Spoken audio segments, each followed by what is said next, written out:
En cas de franchissement d'une ligne continue, je risque une perte de 3 points sur mon permis de conduire. Oui, réponse A.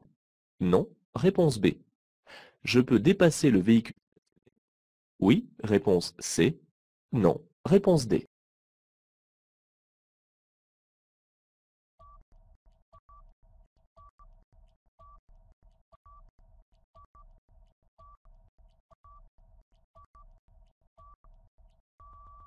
Le franchissement ou le chevauchement d'une ligne continue sont interdits. Les conducteurs risquent, entre autres, une perte de 3 points sur leur permis de conduire en cas de franchissement et une perte d'1 point en cas de chevauchement. Dans cette situation, je n'ai pas d'autre choix que de franchir la ligne continue car, en effet, le véhicule à droite est mal stationné. Je dépasse donc, tout en laissant un espace latéral suffisant et en cédant le passage aux usagers circulant en sens inverse.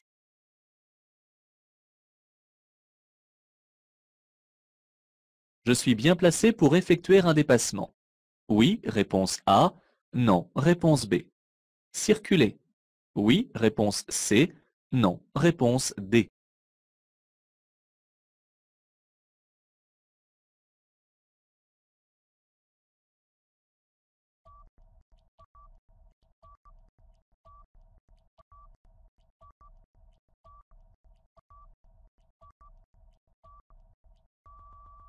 Le conducteur doit en règle générale circuler dans la voie la plus à droite. Toutefois, du fait que la circulation est dense, je suis bien placé pour effectuer un dépassement et pour circuler. C'est une circulation en file où je dois rester dans ma voie, sauf pour changer de direction.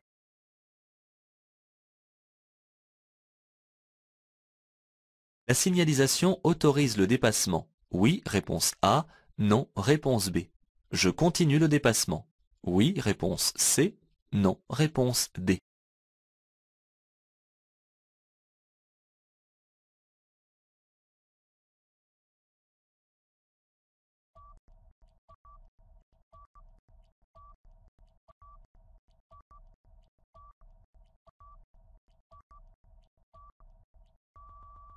Je suis en présence d'une ligne mixte dont la ligne discontinue est située de mon côté, ce qui m'autorise à dépasser ce poids lourd.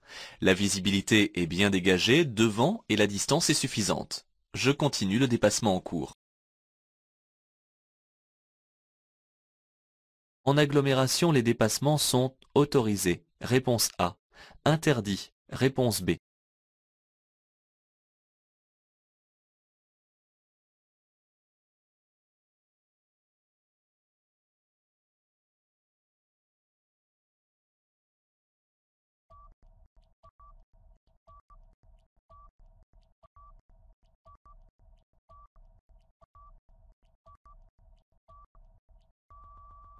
Seul un panneau ou une ligne continue peuvent interdire les dépassements. Les voies de mon sens de circulation servent à absorber le flot et il est naturel, par exemple, que des usagers sur la voie de droite circulent assez lentement en recherche d'une place de stationnement. En revanche, je ne dois pas dépasser la limitation de vitesse qui est fixée à 50 km/h.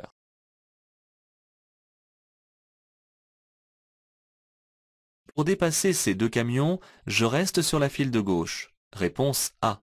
Je reviens d'abord entre les deux. Réponse B.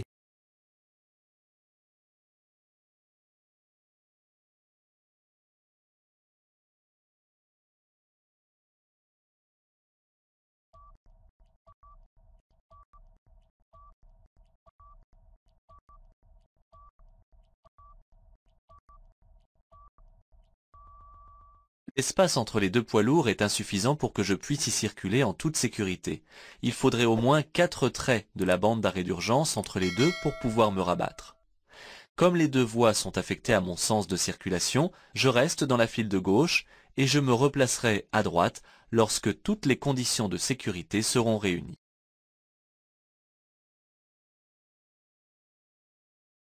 C'est à moi de laisser passer cet usager. Oui, réponse A. Non, réponse B.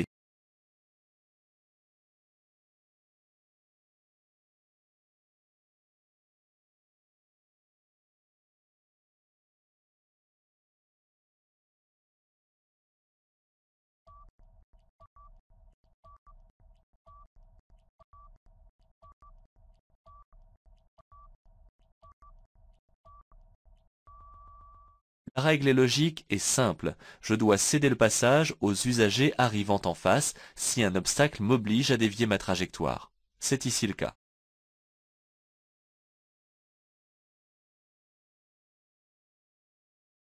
Ce panneau indique un arrêt réservé aux bus. Oui, réponse A. Non, réponse B. Une priorité des bus au démarrage. Oui, réponse C. Non, réponse D.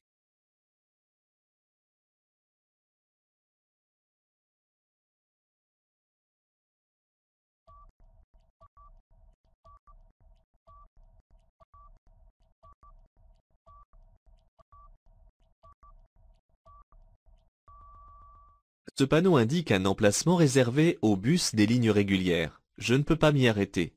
Si un bus occupe l'espace, je reste attentif aux usagers piétons qui en descendent. Du fait que je circule hors agglomération, le conducteur doit vérifier que la voie est libre avant de démarrer.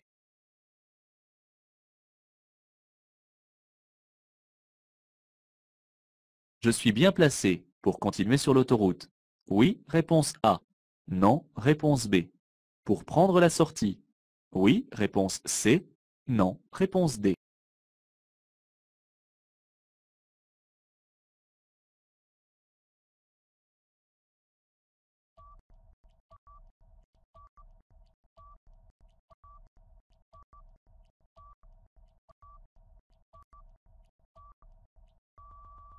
En règle générale, je dois toujours circuler dans la voie la plus à droite, sauf dans le cas où la circulation est dense ou en cas de dépassement.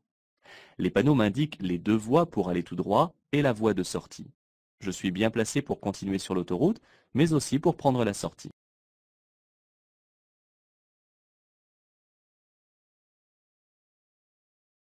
J'arrive sur ce soudain ralentissement. J'allume les feux de détresse. Oui, réponse A. Non, réponse B.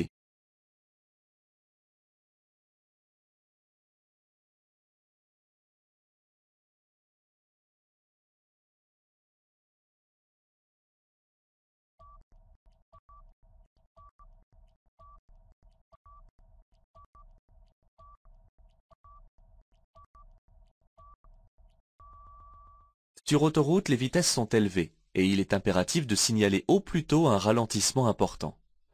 Quelle que soit la route, je dois allumer les feux de détresse lorsque j'arrive sur un ralentissement soudain. Je les éteins lorsque les usagers derrière moi les allument à leur tour.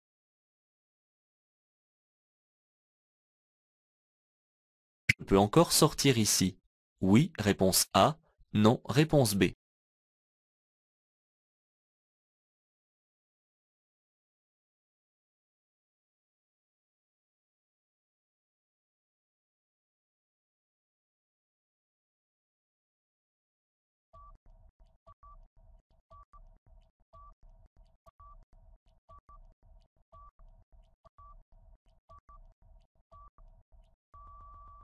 Cet objet vert s'appelle un musoir.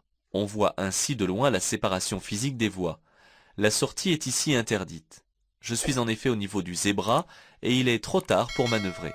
De plus, en donnant un coup d'œil dans le rétroviseur, je peux voir un usager qui décélère. C'est l'accident assuré. Je vais tourner à gauche. Je cède le passage au véhicule en face. Oui, réponse A. Non, réponse B.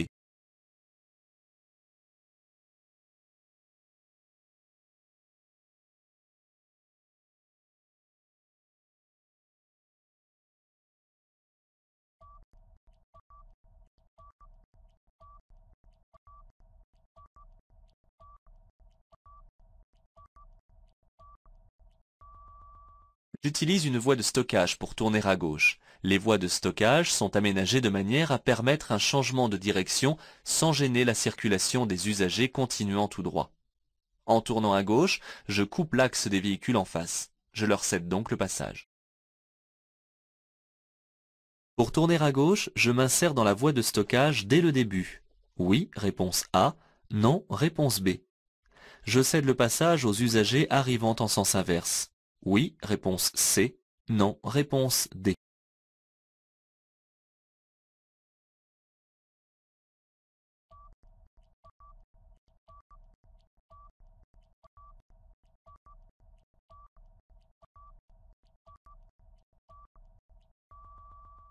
Les voies de stockage permettent d'effectuer un changement de direction sans gêner les autres usagers.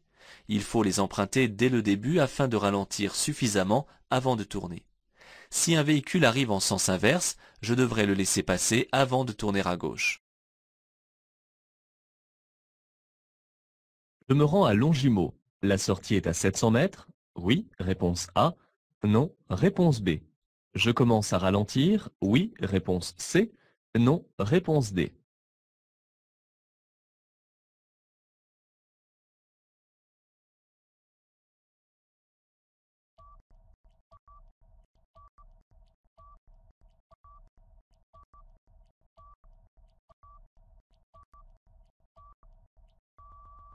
La sortie se trouve effectivement à 700 mètres, comme l'indique le panneau de présignalisation de sortie. Sur ce type de route à circulation rapide, les sorties ne se font jamais directement, mais à l'aide d'une voie de décélération. J'attends avant de commencer à ralentir. La couleur jaune sur un panneau de direction peut appartenir à une déviation, réponse A, à l'autoroute, réponse B, à un itinéraire bis, réponse C, à un itinéraire de substitution, réponse D.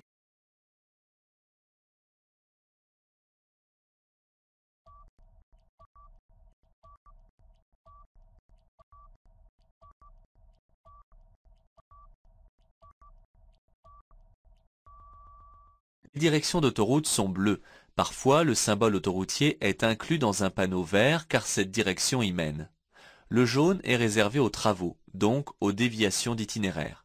Il sert aussi pour un itinéraire bis ou un itinéraire de substitution S. Pour me diriger vers Fontaneau, je tourne directement à gauche, réponse A. À droite, réponse B.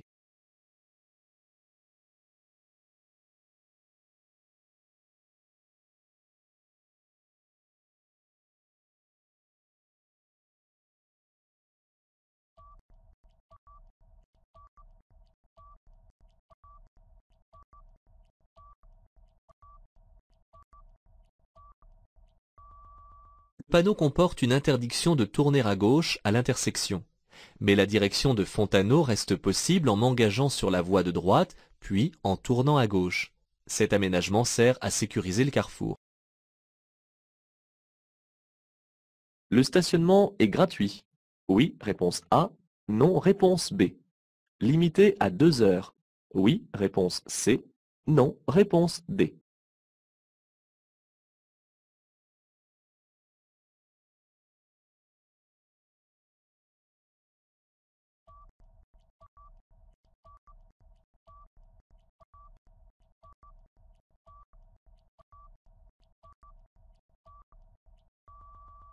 J'entre dans une zone où le stationnement est réglementé.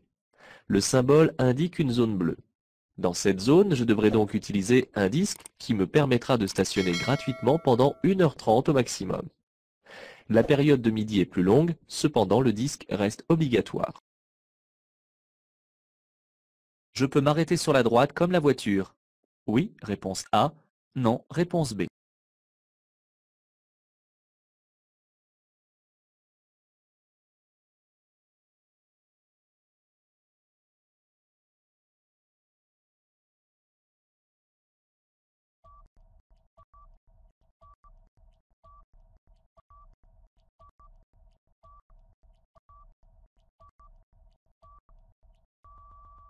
L'arrêt et le stationnement sont interdits sur les trottoirs. Ici, même si celui-ci n'est pas spécialement matérialisé, je n'ai pas le droit non plus de m'y arrêter. Je cherche à m'arrêter plus loin, là où je ne gêne personne.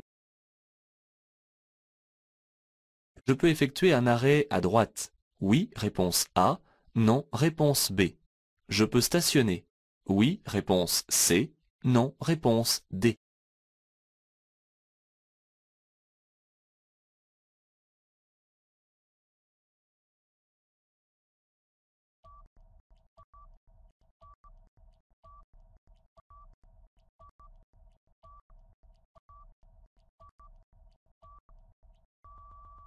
Même un vieux panneau en mauvais état est à prendre en considération. La signalisation interdit le stationnement, mais elle tolère l'arrêt. L'arrêt se caractérisant par l'immobilisation momentanée du véhicule afin de permettre la montée ou la descente de passagers, la charge ou la décharge de bagages. Ici, je peux m'arrêter, mais pas stationner. Le stationnement s'effectue ici en épi. Réponse A. En bataille. Réponse B. En créneau. Réponse C.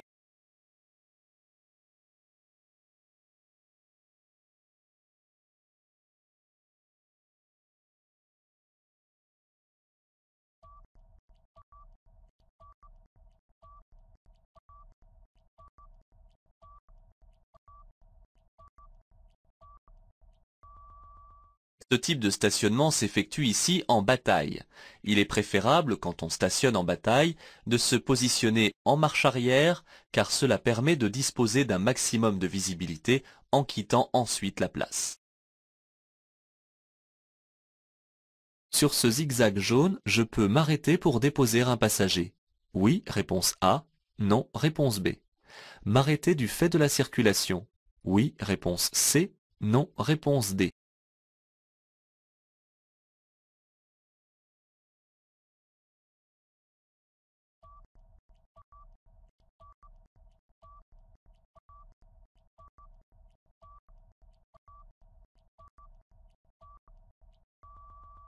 Il y a arrêt et arrêt. Il existe une définition de l'arrêt.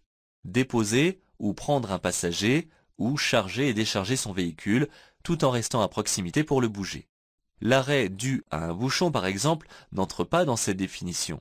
Je n'ai pas la possibilité de déposer un passager en m'arrêtant sur ce zigzag, mais si la circulation s'arrête devant moi, j'avance sur ce zigzag car je ne gênerai pas.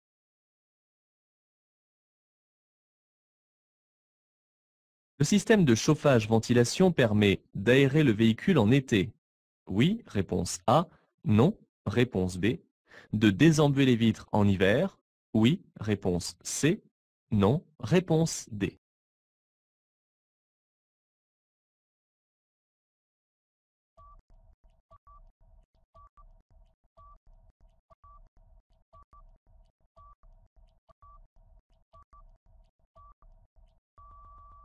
Le système de chauffage-ventilation possède une fonction de réglage qui permet d'obtenir de l'air à température extérieure ou réchauffée. Grâce à un ventilateur puissant, l'air est pulsé dans l'habitacle et supprime en quelques instants la buée présente sur les vitres. Le conducteur garde ainsi une bonne vision dans tout l'environnement du véhicule.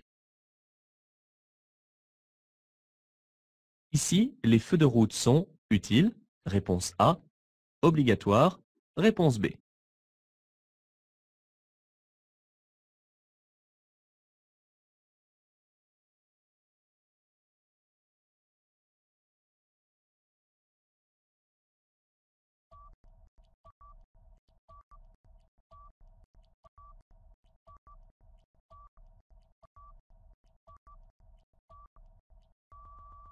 L'allumage des feux de route est obligatoire dès lors que l'on circule sur une route non éclairée. C'est le cas ici.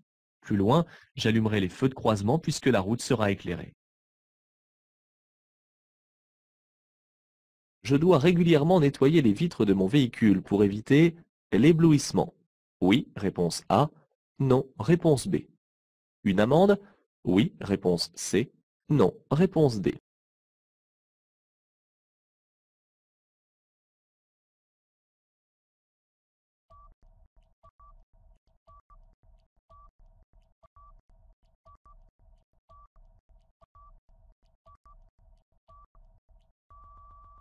Circuler avec des vitres sales n'est pas sanctionné par la réglementation tant que celles-ci ne sont pas maculées de boue. Cependant, la saleté diffuse mal la lumière et augmente l'éblouissement. Je dois donc régulièrement nettoyer les vitres, tant à l'extérieur qu'à l'intérieur, et veiller également à contrôler régulièrement le niveau de lave-glace. En transportant des objets encombrants sur le toit, je risque de modifier la tenue de route de mon véhicule.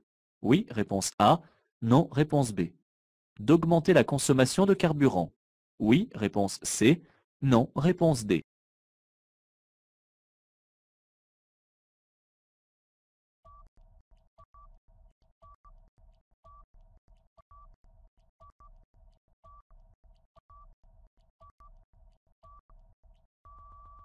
Le poids du chargement sur le toit modifie l'équilibre de mon véhicule. Les virages seront plus délicats à négocier par exemple. La pénétration de véhicules dans l'air est plus difficile, ce qui va augmenter la consommation de carburant de plusieurs litres au 100 km. Par sécurité, et pour faire des économies de carburant, il est préférable de transporter des objets encombrants dans une remorque. Cette commande permet de mettre en marche les essuie-glaces. Réponse A. D'allumer les feux. Réponse B. D'actionner le dégivrage arrière. Réponse C.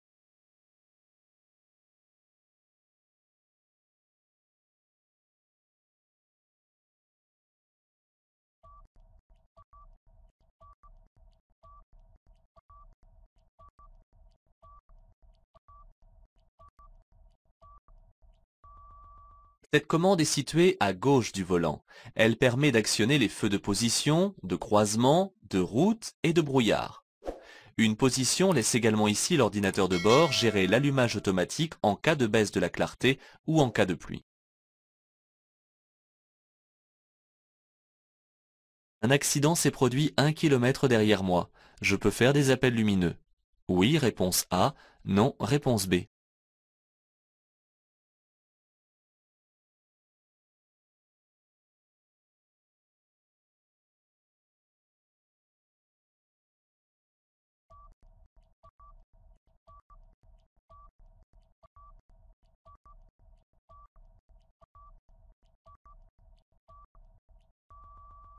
Dans certaines circonstances particulières, il peut être utile de communiquer avec les autres usagers.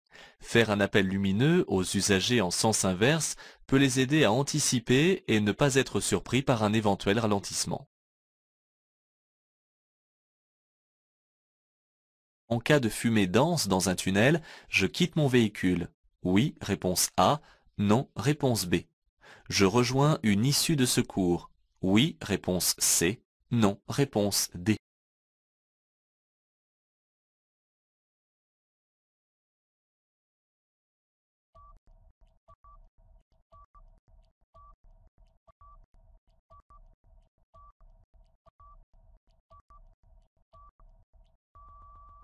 En cas de fumée dans un tunnel, je ne dois surtout pas paniquer. Je garde mon calme et j'arrête immédiatement mon véhicule sur le bord droit de la chaussée. J'allume les feux de détresse, je coupe le moteur en laissant les clés sur le contact et je rejoins au plus vite une issue de secours. Avant de sortir d'un tunnel, je baisse le pare-soleil. Oui, réponse A. Non, réponse B.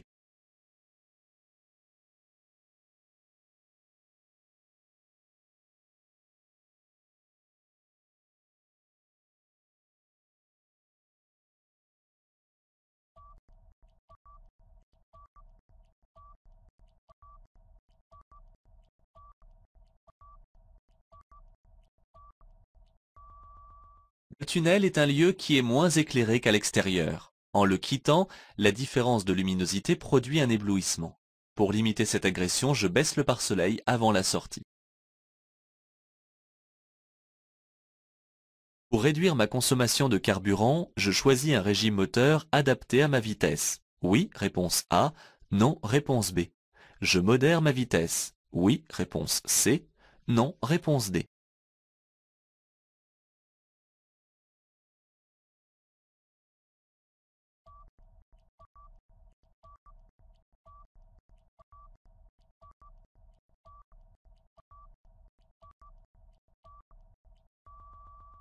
Pour réduire ma consommation de carburant, je choisis un régime moteur adapté à ma vitesse. Ainsi, je peux réduire de 20% ma consommation de carburant. Dès que possible, je monte les rapports de vitesse jusqu'à la 5e, voire la 6e sur certains modèles. Je vais au Mans. Pour être certain d'économiser du carburant, je sors de l'autoroute. Oui, réponse A. Non, réponse B.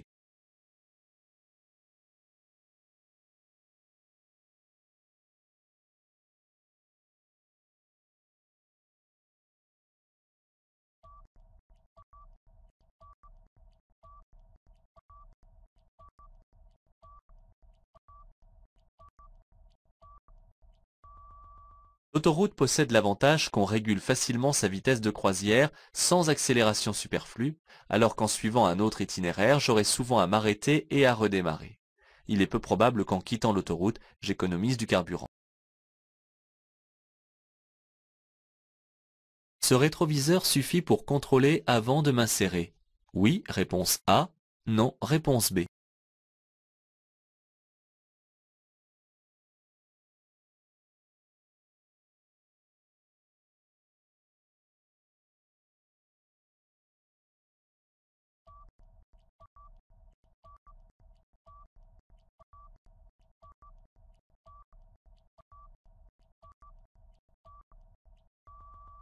Il ne faut pas oublier que des angles morts existent sur les voitures. Avant de m'insérer en utilisant une voie d'accélération, je vais en tout premier lieu regarder directement l'ensemble des voies. Ensuite, ce rétroviseur me sera très utile pour observer l'usager qui arrive et savoir si je peux me lancer ou si je régule ma vitesse pour sortir derrière lui. Enfin, un coup d'œil latéral s'impose avant de changer de voie.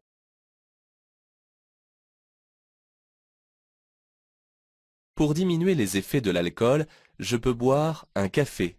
Oui, réponse A. Non, réponse B. De l'eau. Oui, réponse C. Non, réponse D.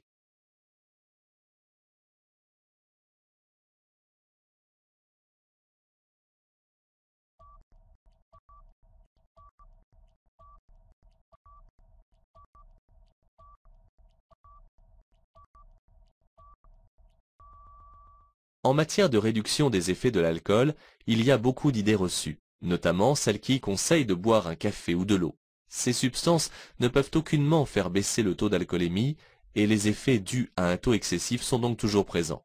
Il n'existe aucun moyen de faire baisser le taux d'alcoolémie, hormis le fait d'attendre que le foie élimine progressivement l'alcool présent dans le sang.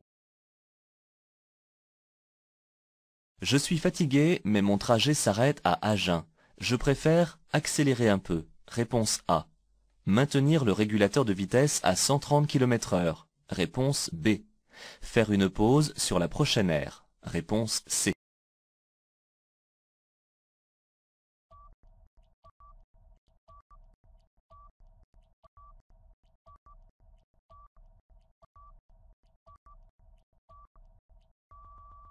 Même si Agen n'est qu'à 72 km, ce qui correspond à un peu plus d'une demi-heure de trajet sur l'autoroute, il est préférable de s'arrêter sur une aire pour se reposer quelques minutes si je me sens fatigué. Accélérer n'est vraiment pas la solution et utiliser le régulateur de vitesse ne va rien changer à mon problème de fatigue. Je dépasse. Oui, réponse A. Non, réponse B.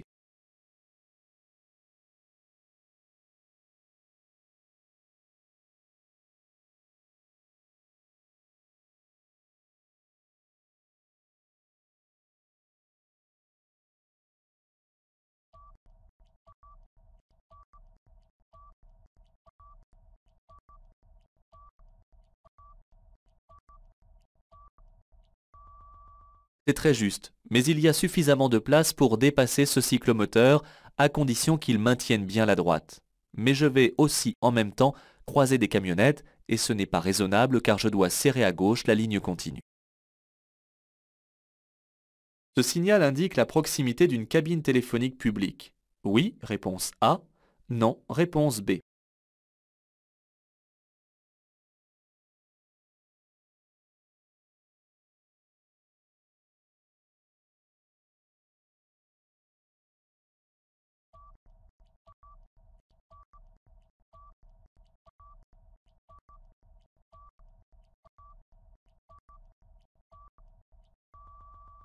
Ce signal m'annonce qu'à 300 mètres, je rencontrerai une borne d'appel d'urgence. En appelant de cette borne, je serai en relation avec la gendarmerie ou la police en cas de panne ou d'accident. Une cabine publique ne comporte pas le SOS. Je peux m'arrêter à droite pour répondre à un appel téléphonique. Oui, réponse A. Non, réponse B.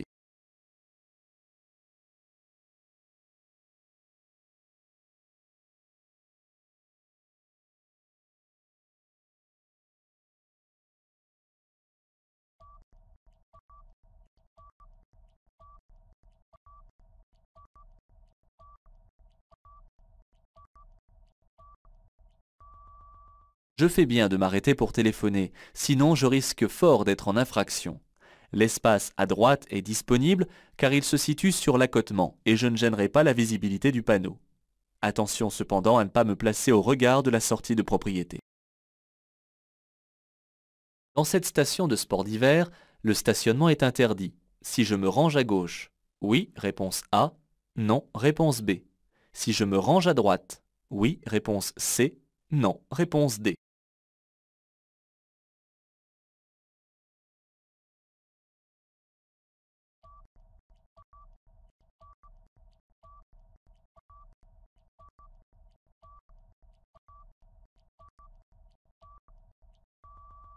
En agglomération, le stationnement est interdit à contresens de circulation. Je ne peux donc pas me ranger à gauche. À droite, ce panneau est complété par un panonceau qui précise que le stationnement est interdit avant et après le panneau. J'ai tout intérêt à choisir un parking aménagé.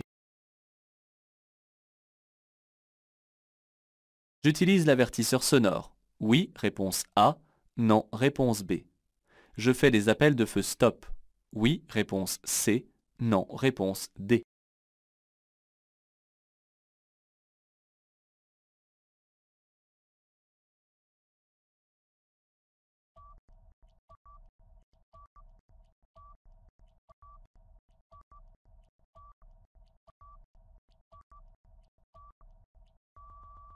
Utiliser l'avertisseur sonore maintenant ne sert plus à rien, puisque le véhicule rouge encombre déjà ma voie. Je dois donc ralentir et effectuer des appels de feu stop par des pressions répétées sur la pédale de frein afin d'avertir le conducteur qui me suit que je risque de m'arrêter. Si je ne m'arrête pas après avoir causé un accident, je risque 6 points en moins. Réponse A. De la prison. Réponse B. Une amende. Réponse C. Une interdiction de repasser mon permis de conduire. Réponse D.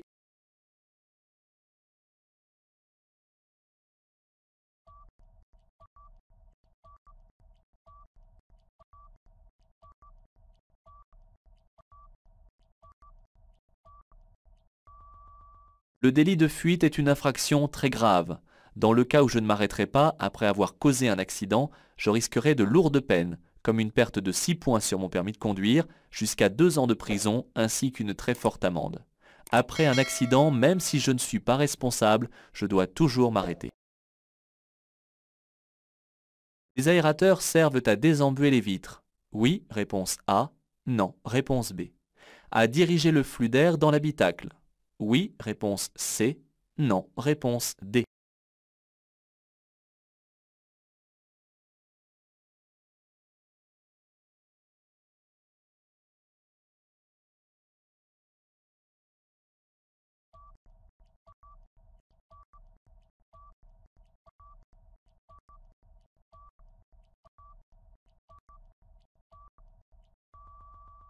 Les aérateurs font partie du système de ventilation et de désembuage du véhicule. Certains servent à désembuer les vitres et d'autres à améliorer le confort des passagers. Ils fonctionnent en complément des commandes de température et de répartition de l'air.